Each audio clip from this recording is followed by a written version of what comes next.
এই ছেলেটি একদিন ঘুম থেকে উঠে দেখতে পায় যে তার ছোট ছোট চুলগুলি হঠাৎ করেই এক রাতের মধ্যেই বড় হয়ে গিয়েছে। হঠাৎ করেই তার পা দুটিও বড় হতে শুরু করেছে। আসলে ছেলেটির কাছে এক ধরনের ম্যাজিক্যাল পাওয়ার ছিল। সে তার জাদুকরী ক্ষমতা দিয়ে যে কোনো কিছু ঠিক করে দিতে পারে। তবে সে কিভাবেই বা এই জাদুকরী ক্ষমতা পেল, আর তার সাথেই বা পরবর্তীতে কি হবে, এই সব কিছুই আজকে আপনাদেরকে শোনাবো। আর হ্যাঁ, আমাদের সিনেমন অ্যানিমেশন চ্যানেলটি সাবস্ক্রাইব করতে ভুলবেন না কিন্তু। তো চলুন গল্পটি শুরু করা যাক।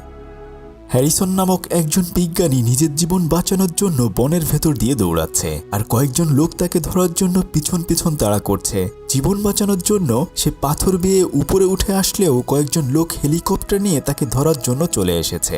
সে তখন তার জীবন বাঁচানোর জন্য পাহাড়ের উপরের সামনের দিকে দৌড়াতে দৌড়াতে একদম শেষ মাথায় চলে আসে। এখন তো ওই লোকগুলো তাকে ধরে নিয়ে যাবে। সে তখন কোনো কিছুই চিন্তা না করে সেই পাহাড়ের উপর থেকে ঝর্ণার পানির ভেতরে জীবন বাঁচানোর জন্য লাফ দেয়। আর অন্যদিকে তার স্ত্রী এবং একমাত্র ছেলে অ্যাডাম বাড়িতে তার ফিরে আসার জন্য অপেক্ষা করছিল।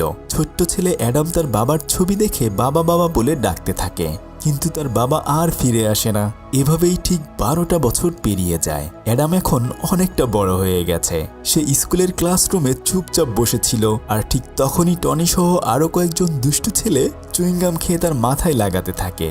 যদিও অ্যাডাম তাদেরকে এজন্য আসলে কোনো কিছুই বলে না, কেননা সে সবসময় চুপচাপ করে বসে থাকে। কিন্তু তার ক্লাস টিচার টনিকে তখন ক্লাস থেকে বের করে দেয়। টনি যাওয়ার আগে অ্যাডামকে বলে যায়, ক্লাসরুম থেকে বাইরে আয়, তোকে আমি দেখে নেব। ক্লাস শেষ করে অ্যাডাম ওয়াশরুমে গিয়ে তার মাথার চুলে আটকে থাকা চুইংগামগুলো ছাড়াতে চেষ্টা করতে থাকে। আর ঠিক তখনই সে খেয়াল করে যে হঠাৎ করে তার জুতা ছিঁড়ে পাগুলো বের হয়ে আসছে।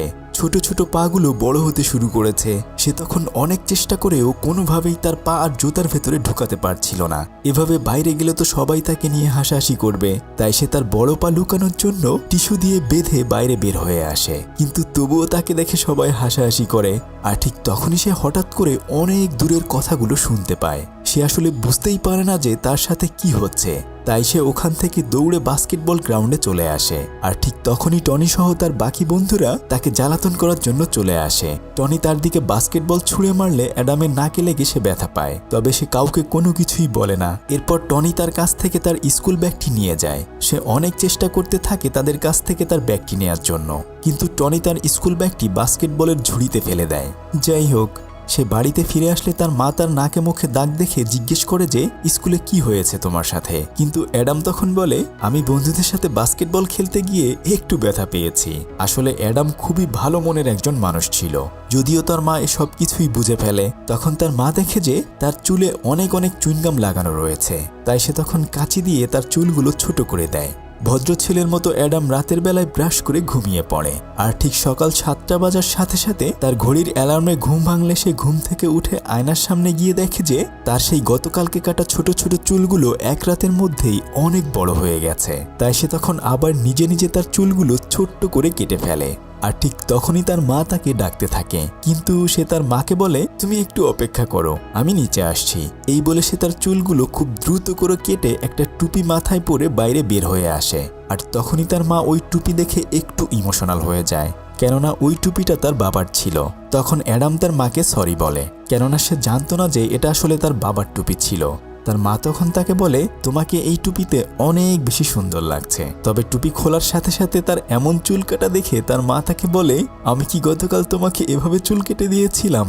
এরপর সে তার ছেলেকে আদর করে টুপিটি পরিয়ে দেয়।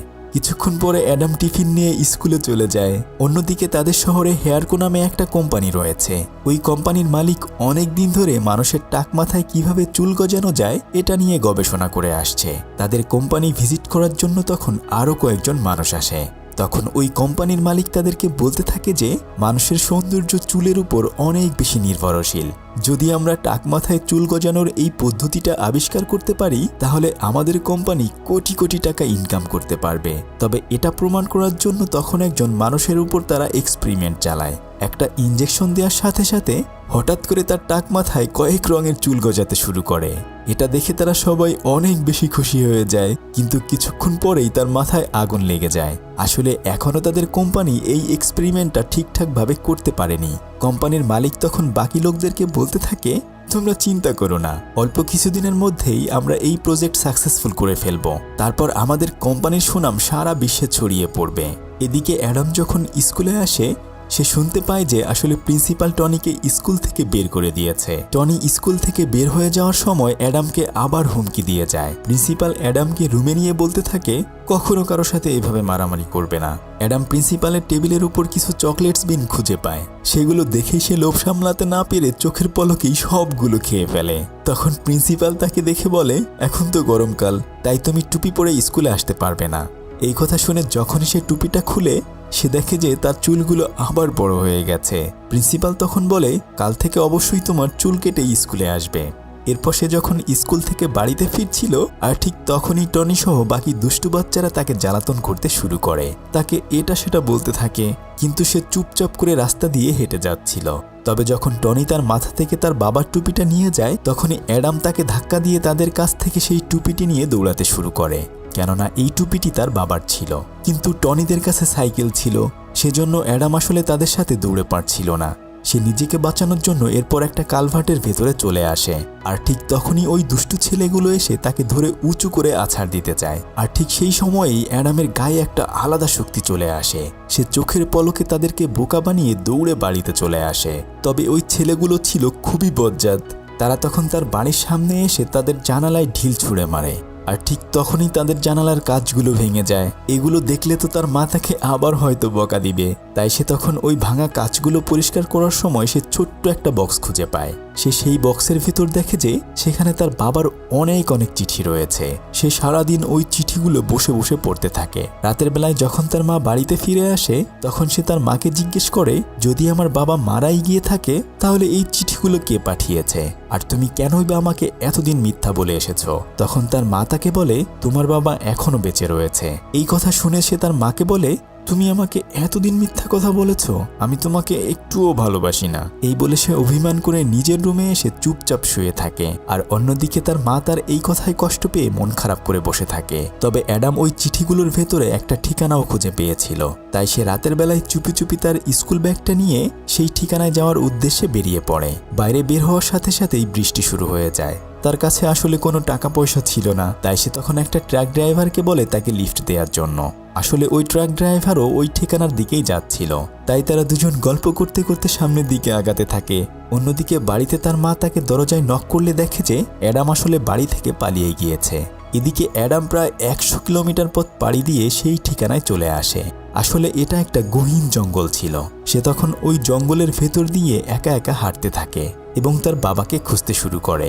অনেকক্ষণ খোঁজাখুঁজি করার পর অ্যাডাম গহীন জঙ্গলে যাওয়ার পরে বুঝে যে তার পেছনে কিছু একটা রয়েছে।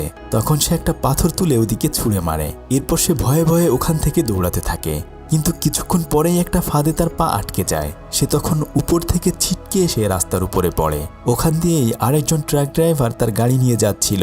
একটু হলেই সে হয়তো অ্যাডামকে চাপা দিয়ে দিত, তবে ভাগ্য ভালো যে তখনই একটা বিগফুট এসে অ্যাডামকে বাঁচিয়ে নিয়ে যায়। ওই ট্রাক ড্রাইভার তার নিজের চোখে বাস্তবে বিগফুট দেখে অনেক বেশি অবাক হয়ে যায়, কেননা তার গাড়িতে আসলে সিসি ক্যামেরা লাগানো ছিল। প্রথমে সে মনে করে হয়তো সে ভুল দেখেছে, কিন্তু ভিডিও দেখে সে একদমই শিওর হয়ে যায়। সে তখন ইমার্জেন্সি 999-এ কল করে বলে দেয় যে বনের ভেতরে একটা বিগফুট ছোট্ট একটা বাচ্চাকে তুলে নিয়ে গেছে, কিন্তু পুলিশরা তার কথা বিশ্বাস করে না।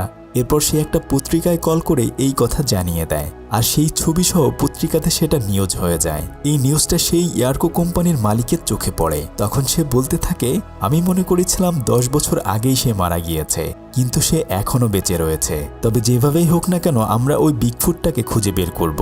তাই তারা সেই ট্রাক ড্রাইভারের কাছে চলে আসে। ওই ট্রাক ড্রাইভার তাদেরকে সেই জঙ্গলে নিয়ে যায় যেখানে সে বিগফুট দেখেছিল। অনেক খোঁজাখুঁজি করার পর তারা ওখানে একটা স্কুল ব্যাগ খুঁজে পায়। স্কুল ব্যাগের ওই ঠিকানা অনুযায়ী তারা অ্যাডামের বাড়িতে চলে আসে, কিন্তু তার মা তো তাকে খোঁজার জন্য বের হয়ে গিয়েছে। তাই তারা বাড়িতে এসে অ্যাডামের সেই চিঠিগুলো দেখে তাদের কোম্পানির মালিককে কল করে সমস্ত কিছু জানিয়ে দেয়। তবে বনের ভেতর কিছুক্ষণ পরেই অ্যাডামের জ্ঞান ফিরে আসে, আর তখন সে দেখে যে তার চোখের সামনে মস্ত বড় একটা বিগফুট দাঁড়িয়ে রয়েছে। এটা দেখেই সে খুব ভয় পেয়ে যায়। সে তখন ছোট্ট একটা লাঠি নিয়ে বলতে থাকে, আমার কাছে আসবে না, তাহলে আমি তোমাকে মেরে ফেলবো। এরপরে সে দেখে যে ওই ঘরের চারপাশে তার ছোট্টবেলার ছবি এবং তার মায়ের ছবিও রয়েছে। অ্যাডাম অনেক বেশি কৌতূহল হয়ে তার কাছে জিজ্ঞেস করে সে আসলে কে। তখন ওই বিগফুট অ্যাডামকে বলে, আমি তোমার বাবা। কিন্তু তখন অ্যাডাম বলে, তুমি তো দেখতে একজন দৈত্যর মতো, তুমি কিভাবে আমার বাবা হবে? বিগফুট তখন বলতে থাকে, আজ থেকে প্রায় 12 বছর আগে কিভাবে টাক মাথায় চুল গজানো যায় এটা নিয়ে আমি রিসার্চ করছিলাম। তবে কয়েকদিন পরে আমি আমার নিজের শরীরে এক ধরনের পরিবর্তন লক্ষ্য করি। হঠাৎ করেই আমার শরীরের সব জায়গায় লোম গজাতে শুরু করে। আমার ডিএনএতে একটা আলাদা রকমের পরিবর্তন আসে। তবে আমি আমার ডিএনএর উপর রিসার্চটি সম্পূর্ণ করে ফেলেছিলাম। আসলে আমার ডিএনএতে এমন একটা পদার্থ ছিল যা দিয়ে টাক মাথায় চুল গজানো সম্ভব হতো। এই খবর সেই হেয়ারকো কোম্পানির মালিক জেনে যায়, আর তখন আমাকে ধরে নিয়ে আমার শরীর কেটে কুটে রিসার্চ করতে চেয়েছিল। তাই আমি তোমার এবং তোমার মায়ের কথা চিন্তা করে ওখান থেকে পালিয়ে আসি, যেন আমার জন্য তারা তোমাদের কোনো ধরনের ক্ষতি না করতে পারে। তবে সবাই মনে করেছিল হয়তো আমি মারা গিয়েছি, কিন্তু তোমার মা জানতো যে আমি এখনো বেঁচে রয়েছি। অ্যাডাম তখন তার নিজের ভুল বুঝতে পারে। এরপর তারা বাপ বেটা দুজন মিলে সারা জঙ্গলে ঘুরে বেড়ায়। তার বাবা থেকে জঙ্গলের সবকিছু এক এক করে পরিচয় করিয়ে দিতে থাকে। আসলে একটা ভাল্লুক এবং আরো কয়েকটা কাঠবিড়ালি তার বাবার অনেক ভালো বন্ধু ছিল। এই বনের ভেতরে তারা খুব ভালোই সুখে শান্তিতে ছিল। তার বাবা তাকে বনের সমস্ত সৌন্দর্য ঘুরিয়ে ঘুরিয়ে দেখায়, এমনকি তাকে সে গিটার বাজানোও শিখিয়ে দেয়। তবে একদিন যখন তাদের বনে দুজন শিকারী আসে পাখি শিকার করার জন্য, তখন ওই ভাল্লুকটা সহ তারা সবাই মিলে তাদেরকে বোকা বানিয়ে বন থেকে তাড়িয়ে দেয়। আসলে তার বাবাই এই বনটাকে দেখাশোনা করে রাখে।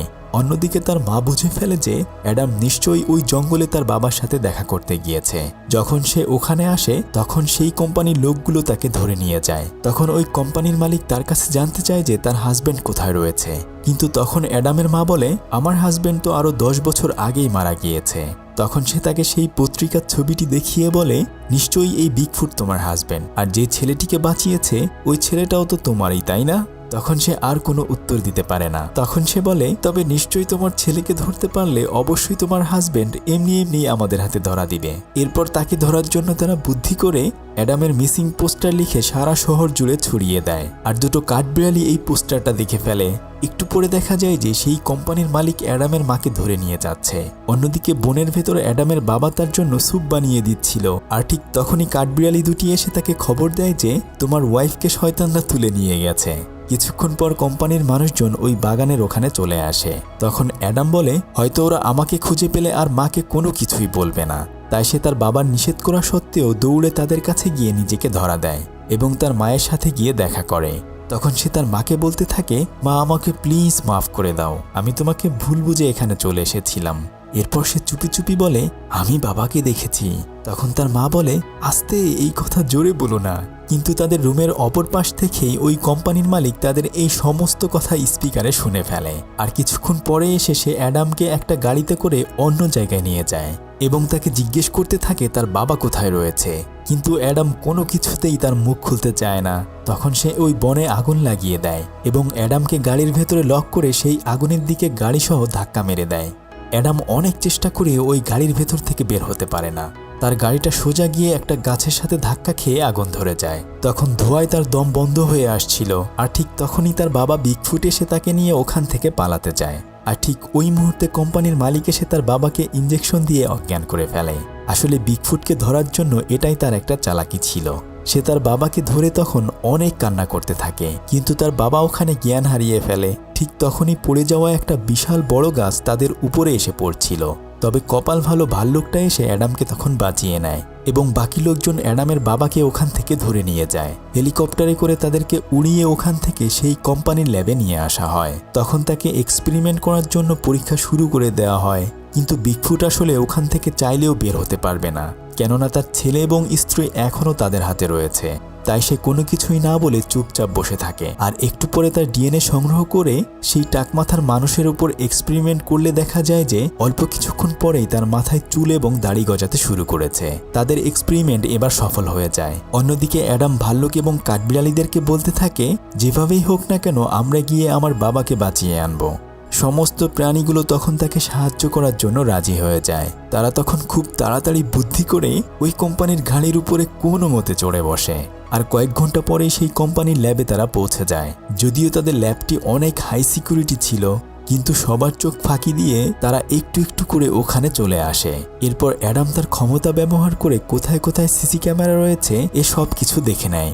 এরপর একটা কাঠঠোকরা উড়ে গিয়ে এক এক করে সমস্ত সিসি ক্যামেরাগুলো নষ্ট করতে থাকে। যখন তারা চুপি চুপি ভেতরে যাচ্ছিল তখন একটা কাঠবিড়ালি প্রায় সিকিউরিটির হাতে ধরাই খেয়ে যাচ্ছিল। তখন ওই কাঠবিড়ালিটি চালাকি করে স্ট্যাচু হয়ে যায়। আর এরপর ওই সিকিউরিটি গার্ড কাঠবিড়ালিটিকে ধরে মনে করে হয়তো এটা কোনো কাঠের কাঠবিড়ালি। যাই হোক, এভাবে তারা সবার চোখ ফাঁকি দিয়ে একটু একটু করে ল্যাবের ভেতরে ঢুকতে থাকে। তবে তাদের সামনেই একটা বিশাল বড় কাচের দরজা ছিল। তারা সেটা ভেঙে ভিতরে প্রবেশ করলে সিকিউরিটির অ্যালার্ম বেজে ওঠে।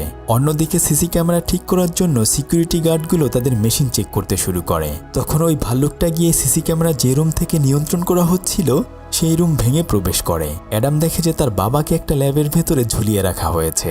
সিসি ক্যামেরায় তারা ওই কোম্পানির সমস্ত জায়গাগুলো দেখে নেয়। এরপর অ্যাডাম একটা ফ্লেয়ার গান তার নিজের কাছে নিয়ে নেয়। তারা ওই লকারের ভেতরে আরো ছোট্ট ছোট্ট কিছু অস্ত্র খুঁজে পায়। অন্যদিকে সিকিউরিটি রুমে কি হয়েছে সেটা দেখার জন্য আরো অনেকগুলো গার্ড চলে আসে। তখন ভাল্লুকটি বিশাল বড় একটা দরজা দিয়ে তাদের সবাইকে মেরে ওখান থেকে পালিয়ে যায়। তারা সদল বলে অনেক চেষ্টা করার পরেও তাদেরকে সহজে ধরতে পারে না। কিন্তু কিছুক্ষণ পরে আরো স্পেশাল সিকিউরিটি চলে আসে। এরপর তারা একটা কাঠবিড়ালিটিকে ধরে ফেলে। কিছুক্ষণ পরে সে ওই ভাল্লুকটার গায়েও একটা ইঞ্জেকশন লেগে যায়। এরপর ওই ভাল্লুকটাও তাদের হাতে ধরা পড়ে যায়। কিন্তু অ্যাডামকে তারা কোনোভাবেই ধরতে পারে না। সে তাদের সবার চোখ ফাঁকি দিয়ে সামনের দিকে আগাতে থাকে। তবে একটা দরজার কাছে গিয়েই প্রায় সে একটা সিকিউরিটির কাছে ধরা পড়ে যাচ্ছিল। আর ঠিক তখন একটা কাঠবিড়ালি এসে তাকে বাঁচিয়ে নেয়। তবে কাঠবিড়ালিটি তখন তাদের হাতে ধরা খেয়ে যায়। একে একে তার সমস্ত বন্ধুরাই সিকিউরিটি গার্ডের হাতে ধরা পড়ে গিয়েছে। কিন্তু অ্যাডাম তার বাবার কাছে চলে যায়। সে তার বাবাকে ওখান থেকে মুক্ত করে নিয়ে যেতে চায়, কিন্তু তার বাবা আসলে এখান থেকে যেতে চায় না। সে অ্যাডামকে বলে, আমি যদি বাইরে যাই তাহলে হয়তো ওরা তোমাদেরকেও মেরে ফেলবে, তাই তুমি তোমার মাকে দেখে রেখো।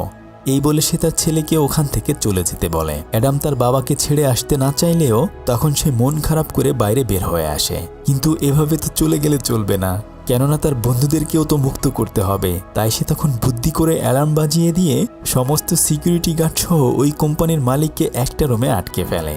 এরপর অনেক খোঁজাখুঁজি করে সে তার বন্ধুদেরকে এক এক করে মুক্ত করে দেয়। এই ফাঁকে সে তখন আবার তার বাবাকে গিয়ে বলে, এখন চাইলেই আমরা এখান থেকে পালিয়ে যেতে পারবো। কিন্তু তার বাবা আসলে যেতে চাচ্ছিল না। তখন সে তার বাবাকে বলে, তুমি যদি আমার সাথে না যাও তাহলে আমি ওদেরকে বলে দেব যে আমি নিজেও একটা বিগফুট, কেননা আমার হঠাৎ করেই মাথার চুল বড় হয়ে যায় এবং পাও বড় হয়ে যায়। এরপর তার ছেলের কারণে তার বাবাও ওখান থেকে পালিয়ে যাওয়ার সিদ্ধান্ত নেয়। তবে বাইরে ওই প্রাণীগুলো গিয়ে ওই ল্যাবে থাকা আরো ছোট্ট ছোট্ট সমস্ত খরগোশ এবং অন্যান্য প্রাণীগুলোকে মুক্ত করে দেয়। সেগুলো তখন বাইরে বের হয়ে আসলে সিকিউরিটি গার্ডগুলো ভয়ে পালাতে থাকে। তবে অল্প কিছুক্ষণ পরে সেই কোম্পানির মালিক এসে অ্যাডাম এবং তার বাবাকে বন্দি করে ফেলে। এরপর তার বাবাকে ইঞ্জেকশন দিয়ে অজ্ঞান করে বলতে থাকে, এখন আর তোমার মতো বিগফুটের আমাদের প্রয়োজন নেই। আমি জেনে গিয়েছি তোমার ছেলে আরো ভালো বিগফুট, ওর ডিএনএ দিয়ে আমি এই রিসার্চ কমপ্লিট করব। এই বলে বিগফুটকে অজ্ঞান করে উপর থেকে একদম নিচে ফেলে দেয়। এটা দেখেই অ্যাডাম অনেক বেশি রেগে যায়, কেননা তার চোখের সামনেই তার বাবাকে মেরে ফেলা হয়েছে। সে তখন ওই ফ্লেয়ার গান দিয়ে গ্যাস চেম্বারে ফায়ার করে দেয়। আর ঠিক তখনই কোম্পানির গ্যাস চেম্বার ব্লাস্ট হয়ে চোখের সামনে কোম্পানিটি একদম জ্বলে পড়ে যায়। অ্যাডাম নিচে এসে অনেক খোঁজাখুঁজি করে তার বাবাকে খুঁজে পায়। তারপর সে তার জাদুকরি ক্ষমতা দিয়ে তার বাবাকে ডাকতে থাকে, কিন্তু তার বাবা কোনো কথাই বলে না। সে তখন কান্না করতে থাকে। তবে অল্প কিছুক্ষণের মধ্যেই তার বাবার জ্ঞান ফিরে আসে। আর বাকি প্রাণীগুলো দূর থেকে এসব কিছু দেখেই অনেক বেশি খুশি হয়ে যায়। বিগফুটের জ্ঞান ফিরে আসার সাথে সাথেই সে তার ছেলেকে জড়িয়ে ধরে। আর এর কিছুক্ষণ পরেই ওই কোম্পানির মালিক ওখানে চলে আসে। সে তাদেরকে গুলি করে মেরে ফেলতে চায়। আর ঠিক তখনই অ্যাডামের মা এসে ইঞ্জেকশন দিয়ে ওই কোম্পানির মালিককে অজ্ঞান করে ফেলে। আসলে ওই কোম্পানির মালিকের চুলগুলো ছিল নকল চুল, তাই সে এতদিন এই চুল নিয়ে গবেষণা করেছে। যারা আসলে টাকমাথার মানুষ তারাই জানে চুল না থাকার কি যন্ত্রণা। যাই হোক, এরপর তারা সবাই তাদের বাড়িতে ফিরে আসে।